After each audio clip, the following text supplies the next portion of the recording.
Welcome back, Cyber Explorers. It's Alfie, and in this video we'll explore together with this step-by-step guide, how to install Linux Debian 12, Graphical Expert Install, Separate Disk, alongside Windows.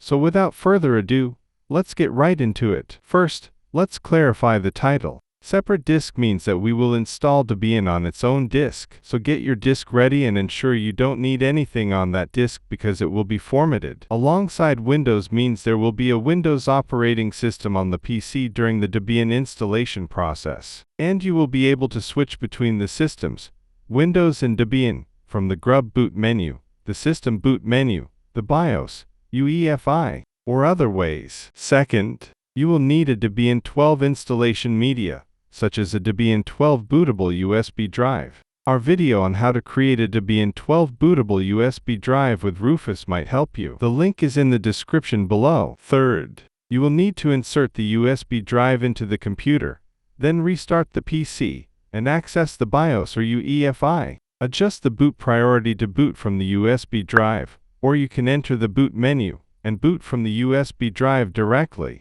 Our video on how to boot from a USB drive might help you. The link is in the description below. Now, from the Debian installer menu, you can see if you are booted with UEFI or BIOS mode. Then choose Advanced Options, then Graphical Expert Install. Next, follow the steps in the install process one by one. Select each step and click on Continue to set it up. This includes choosing the language, location, locale, and configuring the keyboard. While Detect and Mount Installation Media is selected, click on Continue. Keep the default option checked and click on Continue.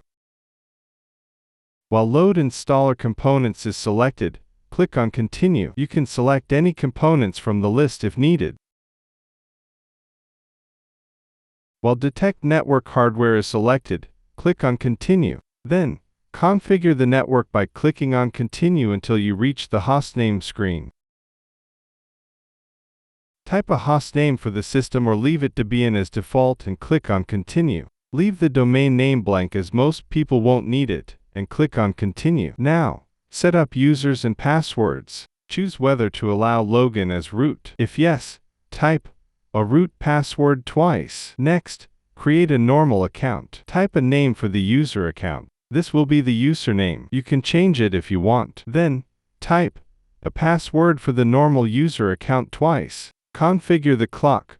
Click on Continue. Select Yes or No based on your preference. Select your time zone based on the location you chose. Detect disk. Click on Continue.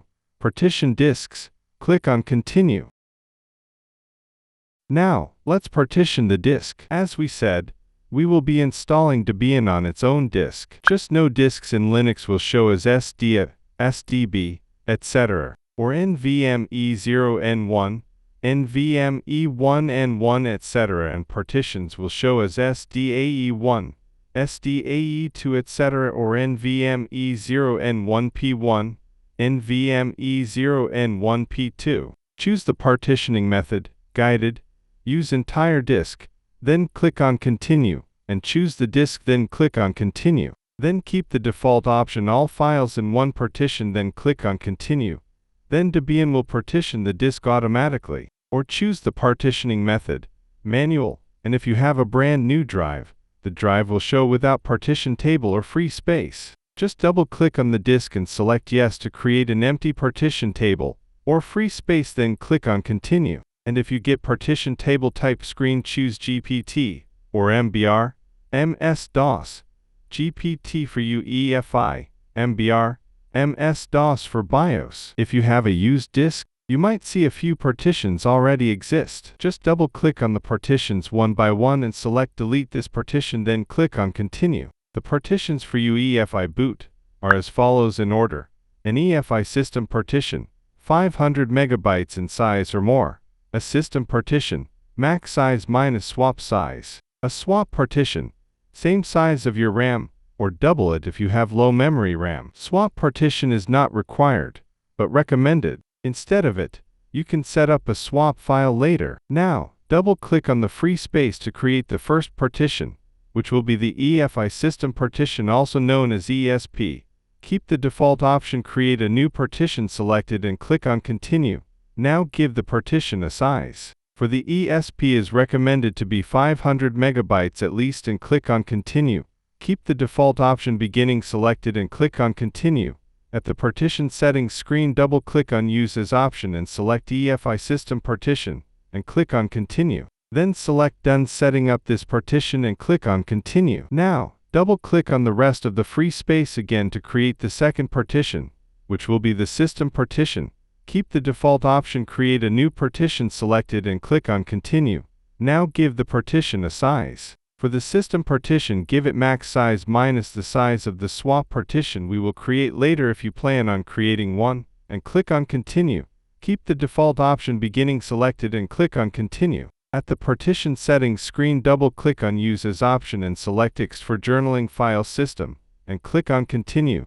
Then double-click on Mount Point option and select, or the root file system, and click on Continue. Then select Done setting up this partition and click on Continue. Now, double-click on the rest of the free space again to create the third partition, which will be the swap partition.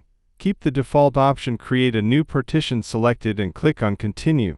Now give the partition a size, which should be the rest of the free space. After doing some math to create the second partition and click on Continue. A swap partition can be the same size of your RAM, or double it if you have low memory RAM.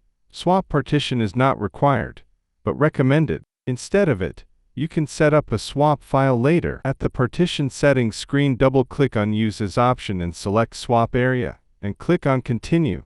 Then select Done setting up this partition and click on Continue. The partitions for BIOS boot are as follows in order: a system partition, primary, max size minus swap size; a swap partition, logical, same size of your RAM, or double it if you have low memory RAM. Swap partition is not required, but recommended.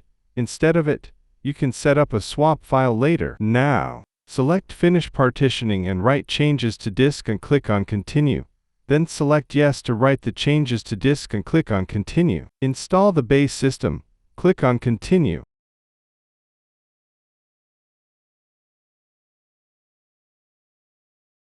At Kernel to install screen, keep the default option selected. At Drivers to include in the initerd, select Generic if planning to use the system on other computers, or Targeted if you will use the system only on this PC. Then, at Configure the Package Manager, which is called apt in Debian and Debian-based Linux distributions, select No for Scan Extra Installation Media, and click on Continue. Select Yes for Use a Network Mirror, and click on Continue. Choose a mirror country. I will go with the United States, and click on Continue. Then choose a mirror archive. I will go with deb.debian.org, and click on Continue. For the Use Non-Free Firmware and Use Non-Free Software screens, select Yes. For Enable Source Repositories in apt, select No. Keep the default options selected for the Services to Use screen, and click on Continue. Select and install software, click on Continue. Choose your preference for updates management, and select No for Participate in the Package Usage Survey.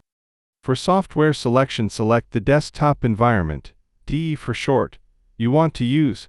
Popular options can be GNOME, KDE Plasma, Cinnamon. Lightweight options can be Xfce, LXDE, and others. You can also select multiple desktop environments and switch between them at the login screen. I will go with GNOME Desktop Environment. If you need an SSH server or web server, you can select these options and keep standard system utilities selected and click on Continue. Just know that you can install any of the desktop environments later by typing taskzil in the terminal.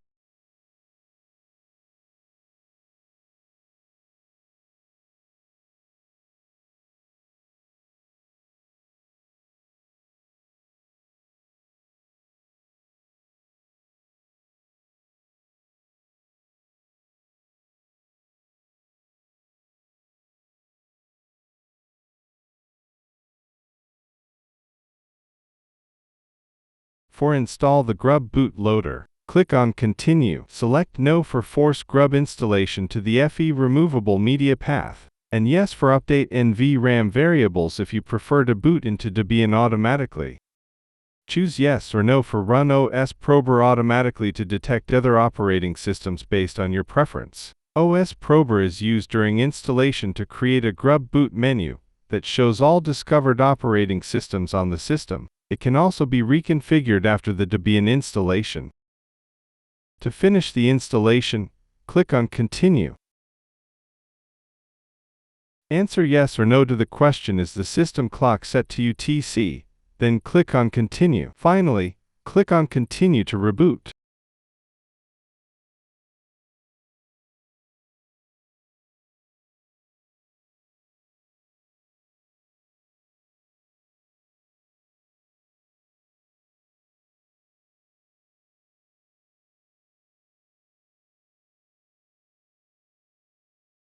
Now, at the login screen, if you installed multiple desktop environments, you can switch between them by clicking on the gear icon in this case, and choose the DE you want, then enter the password for the user account you created, then hit enter, and you will be at the desktop.